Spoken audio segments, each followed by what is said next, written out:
É isso aí. Vamos, Apocalipse capítulo 1, versículo 9. Eu, João, irmão vosso e companheiro na tribulação, no reino e na perseverança de Jesus, achei-me na ilha chamada Patmos, por causa da palavra de Deus e do testemunho de Jesus. Achei-me espírito no dia do Senhor e ouvi por detrás de mim grande voz como de trombeta, dizendo: o que vês, escreve em livro e manda às 7 igrejas: Éfeso, Esmirna, Pérgamo, Tiatira, Sardes, Filadélfia e Laodiceia. Todas essas igrejas estavam na Turquia, na atual Turquia. Voltei-me para ver quem falava comigo, e voltado vi 7 candeeiros de ouro. E no meio dos candeeiros, um semelhante a filho de homem, com vestes talares e cingido à altura do peito, com uma cinta de ouro. A sua cabeça e cabelos eram brancos como alva lã, como neve, os olhos como chama de fogo, os pés semelhantes ao bronze polido, como que refinado numa fornalha, a voz como voz de muitas águas. Tinha na mão direita 7 estrelas, e da boca saía-lhe uma afiada espada de 2 gumes. O seu rosto brilhava como o sol na sua força. Quando o vi, caí aos seus pés como morto. Porém ele me pôs em pé sobre a mão direita, dizendo: não temas, eu sou o primeiro e o último, e aquele que vive. Estive morto, mas eis que estou vivo pelos séculos dos séculos, e tenho as chaves da morte e do inferno. Escreve, pois, as coisas que viste, e as que são, e as que hão de acontecer depois destas. Quanto ao mistério das 7 estrelas que viste na minha mão direita, e aos 7 candeeiros de ouro, as 7 estrelas são os anjos das 7 igrejas, os pastores, e os 7 candeeiros são as 7 igrejas. Esta é a palavra do Senhor. Nós estamos nos aproximando de um dos textos mais significativos da Escritura Sagrada, porque é um texto que fecha o que nós chamamos de cânon bíblico. A Bíblia é uma coleção, na verdade, de livros, biblion. Na verdade, a palavra biblioteca está por detrás aqui. Nós temos aqui 66 livros, muitos escritores ou amanuenses, um único autor, que é o Espírito Santo. A Bíblia, ela é absolutamente coerente na sua estrutura, ela é absolutamente majestosa no seu estilo, e ela não possui nenhuma contradição, apesar de ter consumido quase 2000 anos, desde o primeiro livro que a gente tem, até o último livro que foi composto, muito provavelmente, o livro de Apocalipse. Estou falando muito provavelmente porque as cartas de João também podem ter sido escritas ao mesmo tempo. Mas o fato é que o livro de Apocalipse é um livro que muitas pessoas têm dificuldade de entrar e tentar aproximar-se dele. E eu estou querendo exatamente caminhar com vocês nessa zona de perigos ou de medos que nós temos, para a gente poder aprofundar um pouco, porque eu tenho aprendido que o livro de Apocalipse é um dos livros mais relevantes em qualquer momento da história, para ser lido pelo povo de Deus. Aliás, o livro de Apocalipse foi escrito primariamente para responder a dores de uma igreja aflitiva, sendo perseguida, espoliada por sistemas políticos inescrupulosos nos dias de Domiciano, que sucedeu Calígula e que sucedeu, por sua vez, Nero. Domiciano foi o homem que aproveitando aquela deixa que já vinha lá desde Augusto César, de que era Augustus, alguém para ser adorado, um deus, Domiciano radicalizou a questão do culto ao imperador. E ele decretou e mandou todas as imagens que ele tinha possíveis para as províncias, decretando que todas as pessoas deveriam adorar agora o imperador. Ele deveria ser Deus, considerado Deus. E ele encarnou esse negócio mesmo, ele achava que era, né? Algumas pessoas creem que são deuses, mas algumas estão absolutamente certas de que são, né? E é interessante porque Domiciano assume esse negócio aí. E os cristãos começaram a enfrentar muita perseguição que já vinha enfrentando, porque ao se encontrarem nas ruas, a saudação que era dada aos membros do governo do Império Romano era de que eles saudassem dizendo que César era Senhor. E os cristãos começaram então a conspirar contra essa afirmação, dizendo: não, só tem um Senhor. E o Senhor é Jesus. E eles então, de forma assintosa, eles, quando eram cumprimentados nas ruas, as pessoas diziam: César é o Senhor. Ele dizia: Jesus, Jesus é o Senhor. E as coisas não foram muito fáceis. Lembre-se que João está agora na ilha de Patmos, capítulo 1, versículo 9. Ele disse: eu me achei na ilha de Patmos. Ele foi colocado ali porque ele era um exilado político. Era a estratégia agora de Domiciano de pegar todas aquelas personas não gratas e enviarem para essa ilha, uma ilha de morte, para morrer devagar. Ali no meio da tribulação e da dor profunda, do abandono, ali naquele local onde todos os indigentes políticos eram colocados, João começa a vivenciar o céu. João começa a ter antecipações e antigozos celestiais. E eu gosto muito de pensar naquele hino que diz assim: em casa ou gruta, boa ou ruim, é sempre o céu com Cristo em mim. Não há lugar mais infernal do que Patmos. O que João vê em Patmos? Ele vê o céu. O que ele tem aqui são lampejos da eternidade. O próprio Senhor Jesus se revela a ele e pede para ele escrever tudo isso que ele vai ver agora, colocar em pergaminhos ou papiros e enviar às 7 igrejas da Turquia. É o que ele faz. Então, quando nós vamos estudando o livro de Apocalipse, é muito importante entendermos que o livro de Apocalipse foi escrito com alguns códigos de literatura escatológicas, mas com o desejo de ocultar a mensagem dos perseguidores e, ao mesmo tempo, capacitar aquelas pessoas que seriam os receptores da carta para que recebessem o conteúdo, porque aqueles irmãos da Turquia, a linguagem que João usava, que era exatamente a linguagem que eles conheciam, os códigos, a forma de se expressar, podem parecer muito estranhos para nós hoje, no século 21, mas não eram estranhos para os cristãos no século I. Eles entendiam o que João estava escrevendo. A carta é uma carta de esperança, é uma carta de consolo, mas é uma carta de uma declaração maravilhosa da autoridade de Deus e de Jesus. E é exatamente aqui que o livro de Apocalipse precisa ser começado a ser entendido a partir dessa percepção. Quem é que está por detrás da história? Quem é que está por detrás do livro de Apocalipse? O texto começa dizendo: revelação de Jesus Cristo. E ele então, logo em seguida, ele se encontra com Deus, o Deus trinitário, Pai, Filho e Espírito Santo. Está aí no capítulo 1, versículo 4, 5 e 6. E esse Deus, através de Jesus, vai revelando o projeto dele. Na semana passada, nós vimos aqui como Deus se revela para João. E hoje eu queria mostrar para vocês quem é Jesus na concepção das Escrituras Sagradas. E nós precisamos mais do que nunca resgatar a figura de Jesus e aquilo que Jesus é. Vamos ver algumas coisas que a Bíblia aqui nos ensina sobre Jesus. Quem é Jesus? A primeira coisa que nos aparece aqui está nos versículos anteriores, no versículo 5, que diz: da parte de Jesus Cristo, a fiel testemunha, o primogênito dos mortos e soberano dos reis da terra. A primeira coisa que a Bíblia nos fala aqui, que Jesus Cristo é a fiel testemunha. Testemunha de quem? Fiel a quem? A palavra de Deus nos diz que Jesus Cristo veio revelar aquilo que o Pai é. Jesus Cristo veio revelar o mistério de Deus oculto desde a eternidade pela Trindade. Mistério esse que o apóstolo Pedro diz que os anjos anelavam perscrutar, mas que não tiveram acesso a esses códigos secretos da eternidade. Jesus é um mistério de Deus que se revela na história. O apóstolo Paulo, na capítulo 4, versículo 4 de Gálatas, ele diz que vindo a plenitude dos tempos, o pleroma de Deus, o kairós de Deus, Deus enviou Jesus, nascido de mulher.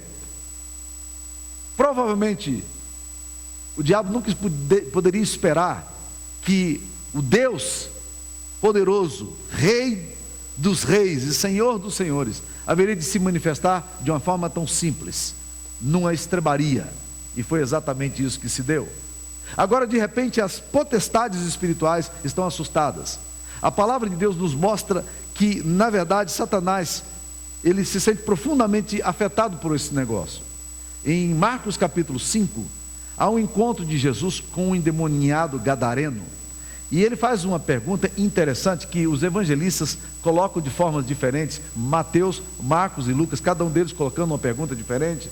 Mas uma das perguntas que aparecem em Marcos é a seguinte: que temos nós contigo, Filho do Deus vivo? Vieste para perder-nos antes do tempo? Que tempo é esse? Que tempo é esse aos quais os demônios se referem? Ao qual os demônios se referem? Este tempo é um tempo que no imaginário do projeto maligno era o tempo em que Deus haveria de executar a justiça e, de uma vez por todas, colocá-lo no lago de fogo e enxofre. Satanás sabe disso. Mas o que ele não sabia era da surpresa de que o próprio Deus haveria de se revelar na história. Jesus é a fiel testemunha do Pai. Quando Filipe diz o seguinte: Senhor, mostra-nos o Pai e isto nos basta, ele diz: Filipe, há tanto tempo estou convosco que não me tens conhecido? Quem vê a mim, vê o Pai. Como dizes tu, mostra-nos o Pai? Eu sou o Pai, quem vê a mim, vê o Pai. Jesus é a expressão exata do ser de Deus. Quando nós olhamos para Jesus, nós vemos Jesus como de fato Ele é, como Deus é. Ninguém jamais viu a Deus, diz-nos o evangelista João no capítulo 1, versículo 18. Mas o Filho de Deus revela esse Deus. E agora ele traz consigo toda a revelação do projeto de Deus, que era um projeto que haveria de terminar de uma forma sangrenta e cruel numa cruz. Jesus vai para a cruz por causa de uma determinação do Pai. E ele diz uma coisa estranha em João, na oração sacerdotal. Ele diz: Pai, é chegada a hora, glorifica o teu filho. Como assim? Ele vai para a cruz e vai ser glorificado? Exatamente isso. A cruz é o lugar da manifestação maior de Deus na história. A cruz é o epicentro do projeto da redenção. A cruz é o lugar onde Jesus revela o amor de Deus pela humanidade, quando aquele que não conheceu pecado, Deus o faz pecado por nós, para que nele fôssemos feitos justiça de Deus. Ali então ele se revela como uma fiel testemunha, como o primogênito dentre os mortos. Essa é a primeira coisa que nós podemos aprender aqui sobre Jesus. A segunda coisa que esse texto aqui nos vai ensinar está também no capítulo 1, versículo 6. Vai nos dizer aqui em relação à sua atitude, versículos 5 e 6. E da parte de Jesus Cristo, a fiel testemunha, o primogênito dos mortos e soberano dos reis da terra. Preste atenção na afirmação radical das Escrituras Sagradas. O texto está nos dizendo que Jesus é soberano de quem? Dos reis da terra. Aí você começa a olhar e querendo ver Jesus de trás de Obama, Jesus atrás de Hugo Chávez, Jesus atrás de Putin, de tantos outros líderes.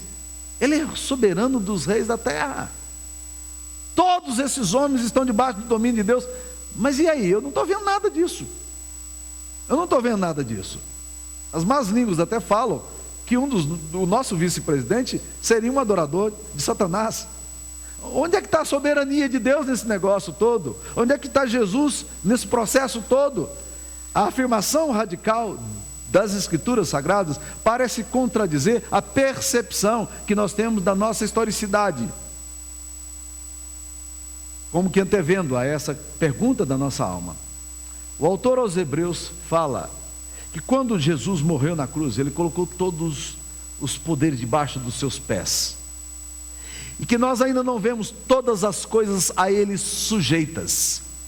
Aqui nós vivemos a dialética do que John Stott chama do já e ainda não. Jesus já é soberano, mas ainda não vemos toda a soberania dele sendo exercida na história. Mas não se iludam, meus queridos irmãos. Os tronos, as dinastias, os poderes, os impérios todos caíram, mas o reino de Jesus é para sempre, e ele vai um dia voltar. E a palavra de Deus nos descreve a volta de Jesus, dizendo que na sua coxa está escrito que ele é o rei dos reis e ele é o senhor dos senhores. Não há nenhum poder humano político que não esteja debaixo da soberania de Deus, e que ainda que resista e seja rebelde à direção de Deus, não deixa de cumprir os propósitos de Deus na história. Ele é soberano dos reis da terra. Esse é o Jesus a quem nós amamos. Caminhamos um pouquinho mais. Quando nós andamos um pouquinho mais no versículo 5 ainda, 6, nós vemos: aquele que nos ama e pelo seu sangue nos libertou dos nossos pecados. Quem é que está nos bastidores de Apocalipse? Esse Jesus, que amou você e a mim, e por causa do amor dele, pelo seu sangue, nos libertou dos nossos pecados. Jesus pagou a conta minha, ele me deu a alforria, os meus pecados, ele levou todos sobre si. Eu gosto muito da afirmação de Romanos capítulo 8, versículo 1, dizendo que agora, pois, nenhuma condenação há para os que estão em Cristo Jesus. Eu fui absolvido. Jesus olhou para mim e pelo seu sangue ele pagou o preço da minha vida, e ele diz: você está perdoado. A marca que eu tenho, apesar de todas as contradições e ambiguidades da minha alma, a marca que eu tenho sobre a minha vida não é a marca de um homem derrotado, mas é a marca de um homem redimido. Eu costumava brincar com os moços da minha igreja, chamando-os de pecador. Hoje eu estou com vontade de chamá-los de outras coisas, menos de pecador, apesar de saberem que eles são pecadores. Mas eu os chamava de pecador. Ô pecador, como vai? E um dia um rapaz da minha igreja me respondeu na mesma moeda: pecador, mas redimido. Falei: glória a Deus. É isso que o texto da palavra nos diz, que Jesus nos amou e pelo seu sangue ele nos libertou dos nossos pecados. Ele pagou o preço pela sua liberdade, para te dar a alforria. A palavra redenção é uma palavra muito sugestiva, porque na verdade é necessário que seja pago um preço. O sangue do cordeiro é o preço de moeda nesse mundo espiritual, e esse cordeiro morreu por nós para que ele pudesse te dar vida. Esse é o Jesus que se manifesta aqui. Mas o texto da palavra de Deus vai continuar nos dizendo, no versículo 7 fala que ele voltará. O Jesus que está revelado aqui na Bíblia, ele voltará. Versículo 7 diz: eis que vem com as nuvens, e todo olho verá, até quantos o traspassaram, e todas as tribos da terra se lamentarão sobre ele, certamente. Amém. O texto está querendo nos ensinar que Jesus vai voltar nas nuvens, e ele vai voltar com glória. E outra coisa, ele não vai voltar de forma secreta. Existem muitas seitas que anunciaram, uma delas anunciou que haveria um dia em que eles deveriam ir para o monte vestidos de roupas brancas, porque Jesus Cristo voltaria. Jesus não voltou. E eles então disseram: não, Jesus Cristo veio de forma secreta. A mesma coisa os testemunhos de Jeová fizeram. Em 1914 eles anunciaram a volta de Cristo, mas Jesus Cristo não veio.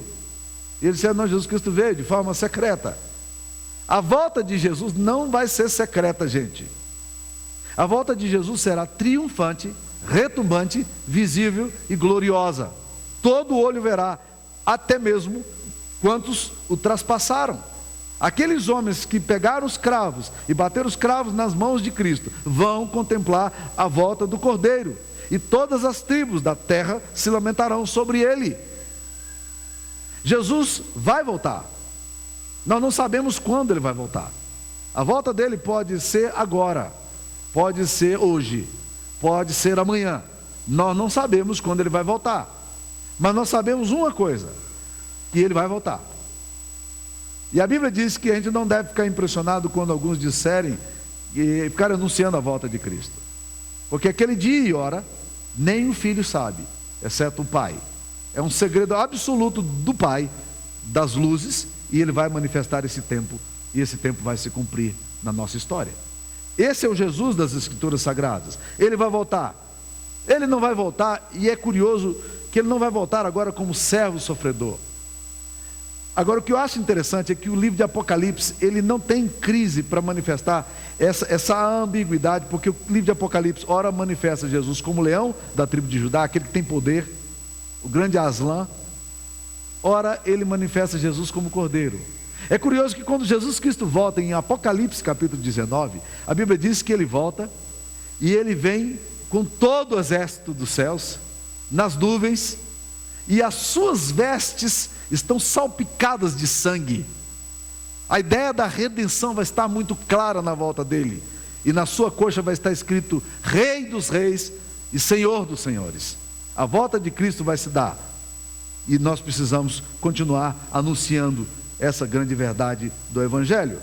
Agora, meus queridos irmãos, esse texto aqui nos fala também que Jesus Cristo caminha no meio dos candeeiros. Olha o versículo 13: no meio dos candeeiros, um semelhante a filho do homem, com vestes talares e cingido à altura do peito com a cinta de ouro. Essa ideia do filho do homem, ela é uma expressão usada pelo profeta Daniel no capítulo 7, versículo 13, quando diz o seguinte: foi-lhe dado domínio e glória, o reino para que os povos, nações e homens de todas as línguas o servissem. O seu domínio é domínio eterno que não passará, e o seu reino jamais terá fim. Jesus assume a identidade do Filho do Homem, e várias vezes ele corre risco de ser apedrejado pelos homens, porque ele afirma que ele é o Filho do Homem. E agora, mais uma vez, aparece aí essa mesma expressão gloriosa, dada pelo profeta Daniel no capítulo 7, versículo 13. Mas agora está dizendo o seguinte, que esse Filho do Homem, ele anda no meio dos candeeiros. O que são os candeeiros? No versículo 20, explica esse texto aqui dizendo: quanto ao mistério das 7 estrelas que vistes na minha mão direita, e aos 7 candeeiros de ouro, as 7 estrelas são os anjos das 7 igrejas, e os 7 candeeiros são as 7 igrejas. Presta atenção no que é que esse texto está dizendo. Jesus está dizendo: as 7 estrelas que você viu na minha mão direita são os 7 anjos. Uma referência clara a quem? Aos pastores das igrejas da Turquia, que estavam debaixo de violenta perseguição. Eu gosto muito de pensar nessa figura, e os pastores que estão aqui, prestem atenção no que eu vou falar. Jesus está dizendo que ele tem nas mãos dele os seus pastores. Não é um lugarzinho bom para a gente estar, irmãos? Eu quero estar lá, ó. Mas a Bíblia diz uma coisa muito interessante e muito confortante para a igreja. Presta atenção, essa igreja é uma igreja que está vivendo debaixo de uma grande tribulação. E João olha agora a igreja, o que ele vê? No meio da igreja, que são os candeeiros. Muito provavelmente a maioria dos jovens aqui não vai saber o que é candeeiro. E eu vou falar de outra coisa que a maioria dos jovens também vai continuar não sabendo. Candeeiro, meus queridos, são lamparinas. Quem tem mais de 50 anos aqui sabe na hora o que é lamparina. Abaixo disso aí eu não sei. Mas lamparina era usado muito na roça. A gente colocava lamparina porque não tinha energia elétrica. Ela era usada para alumiar. E a Bíblia diz que esses candeeiros, essas igrejas, são lamparinas de Deus na humanidade. Essas igrejas, elas são luzeiros de Deus para manifestar a graça e a virtude de Deus no meio de uma geração pervertida e corrupta. Agora, o que é interessante, e isso é altamente consolador e confortador para aquela igreja debaixo da tribulação, é que Jesus, este que é o Filho do Homem, que tem todo o domínio e toda a autoridade, ele não está em nenhum outro lugar a não ser andando no meio dessa igreja. Essa é outra coisa que eu quero repensar na vida da igreja. Muitas vezes a gente olha a igreja como um projeto meramente humano, e não raras vezes a gente trata a igreja como um business. Igreja não é business. Igreja não é um projeto humano. A igreja de Cristo tem a grande bênção de ter o Filho do Homem passeando no meio dela. Esse Filho do Homem passeia em todos os lugares onde a sua igreja existe. Pode ser uma igreja muito vigorosa, pode ser uma igreja muito simples, pode ser uma igreja em ascensão, pode ser uma igreja enfrentando grandes tribulações, mas a grande bênção é que no meio dessa igreja o Filho do Homem caminha nela. Esse lugar em que Jesus tem prazer em estar e ser glorificado, é esse lugar onde ele deseja estar e ele faz questão de estar. Esse Jesus que tem a sua cabeça e cabelos brancos como a alva lã, como neve, os olhos como chama de fogo, os pés semelhantes ao bronze polido, como que refinado na fornalha, a voz como voz de muitas águas. Esse Jesus tem na mão direita 7 estrelas, e da boca saía-lhe uma afiada espada de 2 gumes, e o seu rosto brilhava como o sol na sua força. É esse Jesus que caminha no meio da igreja. Por isso que a igreja nunca será derrotada. Mas eu quero concluir falando de mais uma característica desse Jesus que se revela aqui a João. No versículo 18 diz: e aquele que vive estive morto, mas eis que estou vivo pelos séculos dos séculos, e tenho as chaves da morte e do inferno. Meu querido irmão, se você já tinha dificuldade de entender o domínio de Jesus sobre os governantes desse mundo, agora Jesus está dizendo: eu não governo apenas os poderes políticos e históricos, eu governo a eternidade. Eu governo tudo aquilo que transcende a história. Eu governo aquilo que existe na meta-história. Eu tenho as chaves da morte, do Hades, do Sheol, e eu tenho nas mãos, eu tenho as chaves do inferno. O inferno é um lugar reservado, diz a Bíblia, para o diabo e seus anjos, mas não é um lugar de privacidade satânica. Os céus governam o inferno. Jesus tem as chaves da morte e do inferno.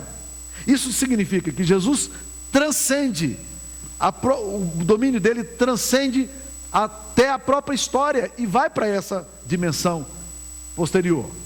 Há um texto das Escrituras Sagradas que me chama muita atenção. Alguns meninos que eram filhos de um pastor ou de um sacerdote, melhor dizendo, no livro de Atos, de um sacerdote chamado Seva. Esses meninos, eles eram curiosos espirituais. Um dia diz-nos a palavra de Deus que eles viram Paulo repreendendo espíritos malignos e resolveram imitar o procedimento de Paulo. E eles então pegaram toda a técnica, toda a metodologia, e eles começaram então a empregar isso nos seus atos de exorcismo. Um determinado dia eles chegaram diante de uma menina possessa de espíritos malignos. Ele disse: eu repreendo vocês, espírito maligno, em nome de Jesus a quem Paulo prega. Acontece uma coisa muito interessante naquele texto, porque diz-nos a palavra de Deus que os demônios saíram da menina e foram para cima daqueles rapazes que fugiram espavoridos, e aqueles demônios disseram o seguinte: eu sei quem é Jesus e conheço Paulo, mas eu não reconheço vocês no mundo espiritual. Interessante isso. Os termos que são usados ali no grego são muito curiosos. Os demônios dizem: eu sei quem é Jesus. Mas quando ele diz eu sei quem é Jesus, ele usa o termo gnosko. Eu sei quem é Jesus por interação. É por isso que os demônios, nas Escrituras Sagradas, quando veem Jesus, eles caem de joelhos diante de Jesus. Todos eles se ajoelham. Jesus nunca se deixou levar por isso, nunca se impressionou, mas todos eles vêm e se ajoelham diante de Jesus. Eles sabem quem é Jesus, o Filho de Deus, no reino espiritual. E eles dizem: eu conheço Paulo. Também conhece no reino espiritual. Mas o termo conheço não é o mesmo termo que fala sobre Jesus, gnosco, mas é o termo epistamai. Eu sei, eu conheço sobre Paulo, eu tenho o profile dele, o arquivo dele nas minhas mãos, eu conheço a história desse caboclo. Eu só não conheço vocês. Eu não sei quem é a história de vocês. E aí subjugam, porque não sabe quem são aqueles rapazes. Mas é interessante essa coisa de Satanás conhecer Jesus por interação e ter o arquivo na sua mão daqueles que seguem a Deus. Eu tive uma experiência muito assustadora de início aqui nessa igreja, quando um dia lidávamos com a menina possessa de um espírito maligno, que tinha se envolvido com satanismo, tinha feito pactos com o diabo, um negócio complicado. Essa menina deu muita dor de cabeça para nós e nunca quis se libertar. Apesar de todo o apoio que a igreja deu, ela recusou a tudo isso. Mas um dia, numa das manifestações demoníacas, ela olhou para mim. E ela, com aquele olhar estranho, ela disse: pastor Samuel, eu te conheço antes de você vir para Boston. Eu te conheço desde Boston. E meus queridos irmãos, aquela menina não sabia da minha história. E quando ela falou isso, eu fiquei assustadão, sabe? Aquele negócio assim, né? Aí depois, quando caiu a ficha, eu disse, ué, mas espera aí. Eu posso caminhar ignorando que Satanás sabe do meu profile, do meu arquivo? Ele tem o meu hard drive com ele. Não é segredo nenhum. Mas é maravilhoso saber que eu não estou nas mãos dele. Eu estou nas mãos de Jesus, o Filho de Deus. É isso que esse texto da palavra está nos falando aqui. Jesus está dizendo, eu estive morto, mas eis que estou vivo pelos séculos dos séculos, e tenho as chaves da morte e do inferno. Nem o inferno é um lugar de neutralidade. Portanto, não existe área geofísica, geopolítica ou meta-histórica em que Jesus não possa penetrar e agir segundo os seus desígnios. E é por isso que Jesus, quando no intervalo entre a morte dele e a ressurreição dele, a Bíblia diz em 1 de Pedro que ele foi e pregou os espíritos em prisão, os quais foram desobedientes nos dias de Noé. O que Jesus Cristo foi fazer no Hades? Ele foi anunciar a vitória dele. Ele foi declarar, eu venci. John Piper diz que quando Satanás mandou Jesus para a cruz, Satanás sabia que a cruz era o lugar que Jesus não poderia ir. Tanto é que ele usou Pedro, um apóstolo querido e próximo de Jesus, para dissuadi-lo de ir para a cruz. Satanás sabia que a cruz era o lugar da sua derrota definitiva. Mas John Piper diz o seguinte: Satanás é tão show-off, ele é tão vaidoso, ele tem tanto prazer em competir com Deus, que ele suicidou. Ele deu um tiro no ouvido quando ele permitiu que Jesus Cristo fosse para a cruz. Porque a cruz é o lugar da derrota do diabo. A Bíblia nos diz em Colossenses capítulo 2, versículo 14, que na cruz ele venceu os principados e potestades, despojando-os ali. Despojar significa tirar o poder dos vencidos, tirar as armas dos inimigos. Foi isso que Jesus Cristo fez. Ele triunfou na cruz, e ele, ali naquela cruz, ele nos deu vitória. João está na ilha de Patmos. Esse lugar aqui é o inferno? Não, esse lugar aqui é o céu. Você pode estar no lugar mais importante, mais bonito da sua história, mas sem Jesus, meu querido irmão, você continua no inferno. Você pode estar passando pelas maiores tribulações da sua história, mas com Jesus você está nos céus. Não tenha medo. A história não está na mão de entidades, ela não está na mão dos poderosos, ela não está na mão dos políticos, e não está na mão dos ricos, ela não está na mão daqueles que se julgam terem poder de controlá-la. A história está nas mãos de Cristo, e este livrinho está escrito dentro e fora. Não há lugar para novos rabiscos, não há lugar para inserções e inclusões adicionais, nem notas de rodapé, nem escritos na sua contracapa.